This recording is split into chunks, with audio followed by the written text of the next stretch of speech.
ये एक ऐसा टर्म है जो शायद एक्सप्लेन करने के लिए I am not a proper guy, मैं वो सही पर्सन नहीं हूं। मैं एक लीडर बुलाना चाहता हूं जो कि टैलेंट एक्विजिशन और एचआर में एक्सपर्ट भी हैं, लीडर भी हैं। मैं बात कर रहा हूं दीपेन करमचंदानी की। मैं request Dipen to please come. एक बार जोरदार ताली हो जाए दीपेन के लिए प्लीज।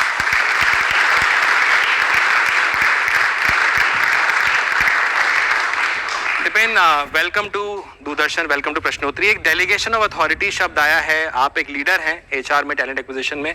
क्या होता है delegation authority? Sure. First of all, thank you, Uplavji ji. Thank you, Doordarshan, for having us. So, delegation of authority एक लेमन टर्म में होता है अपना काम और अपनी रिस्पॉन्सिबिलिटी या अपनी अथॉरिटी किसी और को देना, टेम्परेरी या परमानेंटली। फॉर एग्जाम्पल, जैसे हम छोटे छोटे एरियाज में रहते हैं, मैं 2-3 एग्जाम्पल्स दूंगा so that you get the idea कि कैसे होता है। जैसे एक शॉपकीपर है, छोटी सी शॉप चलाता है, जिसका मंथली इनकम 50,000 होगा, जिसके पास भीड़ नहीं होती है दुकान पे, बट एकदम से बहुत सारी भीड़ आ जाती है, तो वो अपनी वाइफ को या अपने बेटे को कैश काउंटर बिठा के ही start taking care of the customers. नहीं, आप गल्ला भी कह सकते हैं। कहते हैं ना हम लोग गले में बैठ गए। सो दैट्स टेम्परेरी, बिकॉज भीड़ बहुत ज्यादा है, तो बाप ने अपनी वाइफ को या बाप ने अपने बेटे को रिस्पॉन्सिबिलिटी दे दी संभालने की।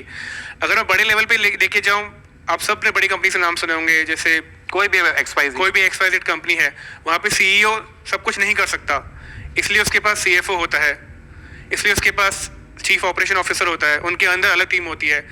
ऐसे यूनिवर्सिटीज़ में भी होता है, वाइस चांसलर खुद नहीं संभाल सकता 5,000 स्टूडेंट्स को, इसलिए उसके अंदर अलग अलग डिपार्टमेंट हेड्स होते हैं, PhD होल्डर्स होते हैं, ऐसे ही एडमिनिस्ट्रेशन के हेड्स होते हैं।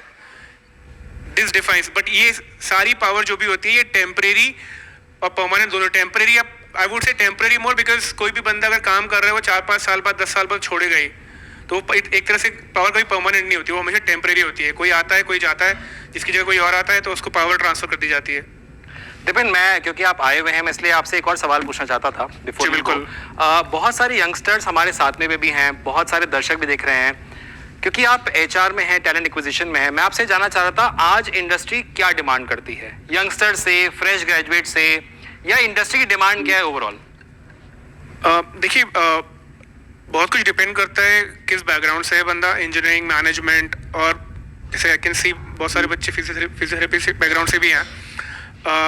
इन लेमन टर्म्स अगर आप प्राइवेट जॉब्स में देखें तो रिक्वायरमेंट बहुत सिंपल होती है, स्ट्रॉन्ग कम्युनिकेशन स्किल होनी चाहिए।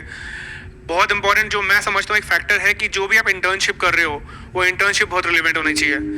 फॉर एग्जाम्पल, जैसे आप मार्केटिंग में MBA कर रहे हो, तो अगर आपकी इंटर्नशिप डिजिटल मार्केटिंग या सिमिलर एरियाज में होगी तो बहुत यूजफुल होगी, क्योंकि वो ज़माने जा चुके हैं जब आप न्यूज़पेपर में ऐड डालते थे और लोग बैठ के पढ़ते थे। अब सब सोशल मीडिया स्क्रॉल करते हैं। राइट। ऐसे ही एचआर में है, अगर आप इंटर्नशिप कर रहे हैं तो किसी अच्छे एचआर के अंडर में करें या कोई बड़ी रिक्रूटिंग फर्म के अंडर में करें, जहाँ आपको सीखने को मिले कि रिक्रूटिंग कैसे होती है, या ओवरऑल इसके इंटरनल इनसाइट्स मिलते हैं कि PFESI कैसे लॉन्च होता है। इसके अलावा बहुत इंपॉर्टेंट चीज़ें हैं कि टेक CV होना बहुत ज़रूरी है। राइट। एग्जाम्पल तो जैसे बहुत लोगों को पता होगा जो MBA कर रहे हैं, इंजीनियरिंग कर रहे हैं, पहले PFESI वगैरह के चालान, ग्रेचुइटी सब ऑफलाइन होते थे, लेकिन अब सब कुछ ऑनलाइन हो चुका है।